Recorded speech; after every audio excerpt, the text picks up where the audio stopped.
Sage Wanderer here, and welcome to my back porch. I'm taking a day off today from my regular duties as a driver, and I am concentrating on my video work here.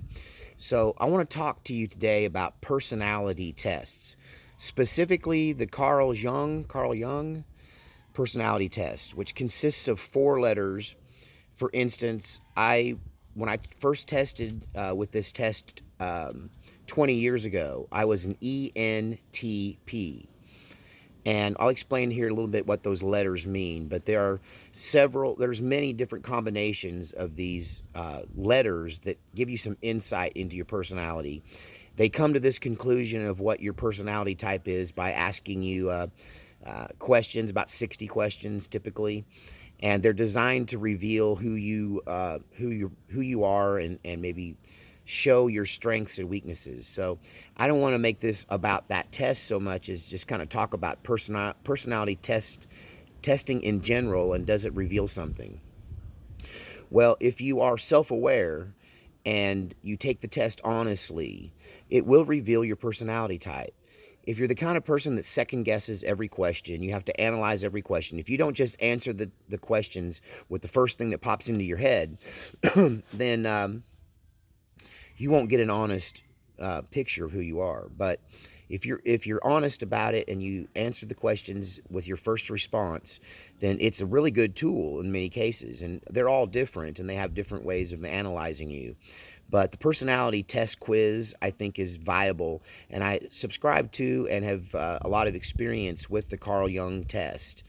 And when I was a youth pastor, I was a very successful minister on well, in ministry at its core root, but also as a manager. That I was able to build a rather large organization by delegation, and training people to do the job, right, and to expand our operation by training volunteers. And I used the Carl Jung personality test as a way to get a handle on the person I was dealing with and find out how the best way was to approach them, how to problem solve with them, how to handle their responses or reactions to things that I do. And I found it to be very reliable. So let's just look at my personality testing from 20 years ago. I was an ENTP. So I was an extrovert. Now, a lot of people have a problem with extrovert, introvert. It's been misused. And really, an extrovert is somebody who tends to get their answers for the questions in life from the external world. They tend to externalize their inner thoughts. In other words, they talk about what they're thinking about. Introverted people are not people hiding in their garage playing video games and refuse to come outside. That's not what this means in this context. An introvert is somebody in this context who delves into themselves to find the answers rather than the outside world. And instead of discussing and talking out in detail their thought process, they tend to internalize it.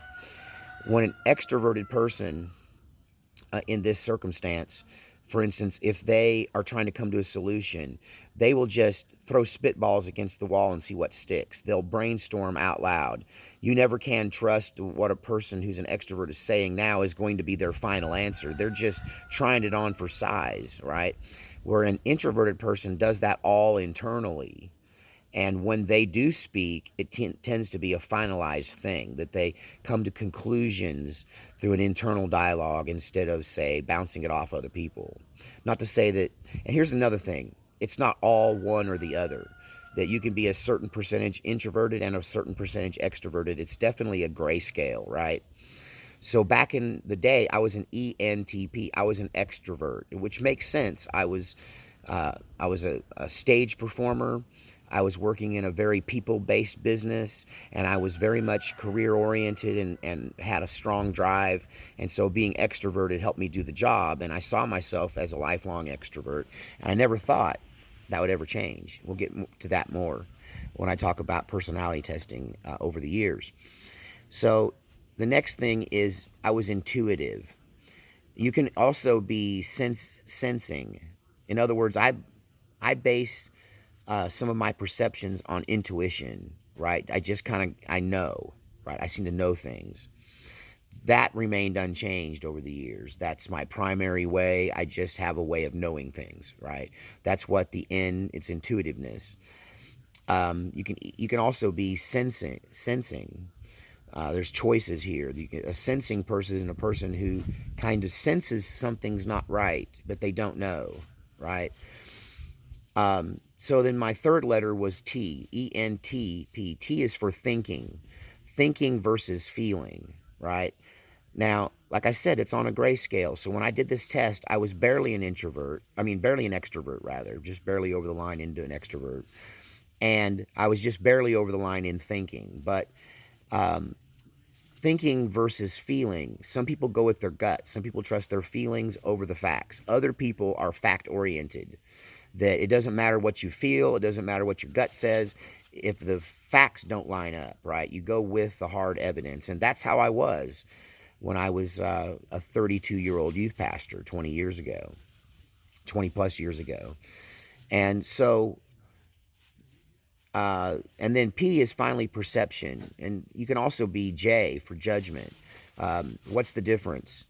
A person who perceives things tends to give you the benefit of the doubt. They understand that they don't have the totality of evidence.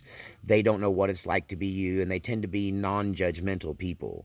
So that also did not change down through the years. I'm still a perceptive person and not a judgmental person. And people whose letters end in J is for judgment.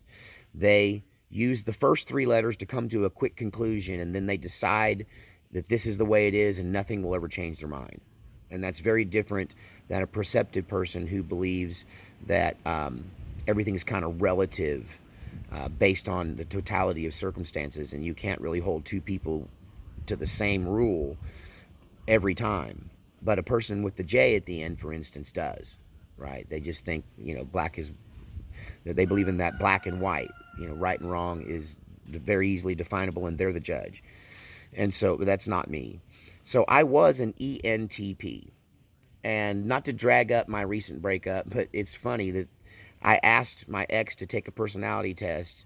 She seemed resistant. I said, hey, you seem a little resistant. And then it triggered the big fight where she ended up leaving. Or actually, I ended up asking her to leave and then begging her to stay. And then she decided to just leave. So it was over. But it was over the simplest, stupid thing of asking her to take a personality test. Right? What's the big deal? But not to rehash the fight, but I thought that was interesting. But I took the test. She wouldn't, and so I did. Well, apparently she eventually did, in the midst of the fight, take the test, but I don't know. We never got a chance to talk about it. But I was shocked when I took the test that 22 some odd years of life since the last time I took this test had changed my personality. My personality type changed over the years. And it makes perfect sense because I have gone from an extrovert more to an introvert. I've learned that my mouth gets me in trouble. Speaking my mind often causes problems that I don't have to endure if I can just keep a tighter lid on it. Nowadays, I tend to have an inner dialogue. And instead of looking out to the world to solve my personal issues, I look inside myself. I find out how I can better myself, how I can improve myself to make my world a better place through my own self-awareness and self-introspection and self-determination. And so I have turned from an extrovert to an introvert. Part of that is, too, I'm burned out on being in front of people. I've been a performing musician my whole life, and this channel and karaoke every once in a while is my only outlet for that. And I'm no longer the attention sponge I used to be, and I don't crave the public eye like I used to, and I don't need to be in front of people all the time. And that's part of why my channel's even dropped off. I've become more of an introvert, right? Self-sufficient emotionally. And so that did surprise me that now I'm an introvert, but now that I analyzed it, it makes sense that as I got older, I saw the wisdom of withdrawing to oneself. Then my intuition, my N is the same. So I'm an IN, right?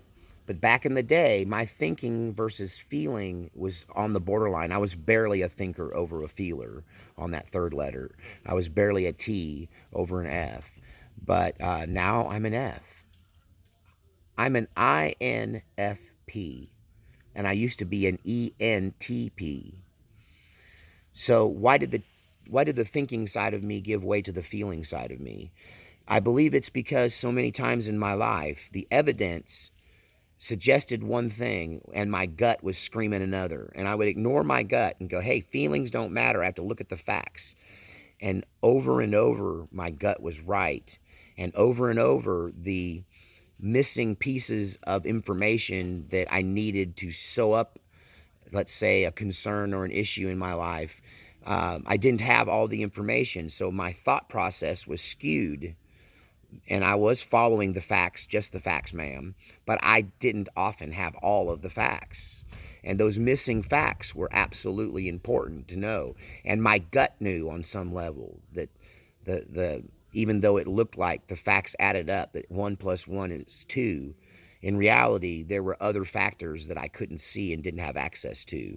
But my gut level feeling about it was wrong. This feels wrong. This feels off.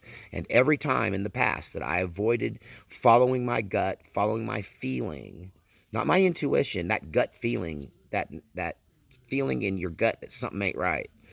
Every time I've ignored that, I've come up being on the short end of the stick. So over time, I've learned to trust my feelings, and so it changed me from a feeling person, from a thinking person into a feeling person, a person who trusts their gut more than the facts at hand.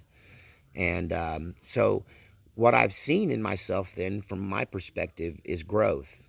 I think maybe an INFP may be more advanced emotionally and spiritually than an ENTP, who needs to be in charge, who needs to control things.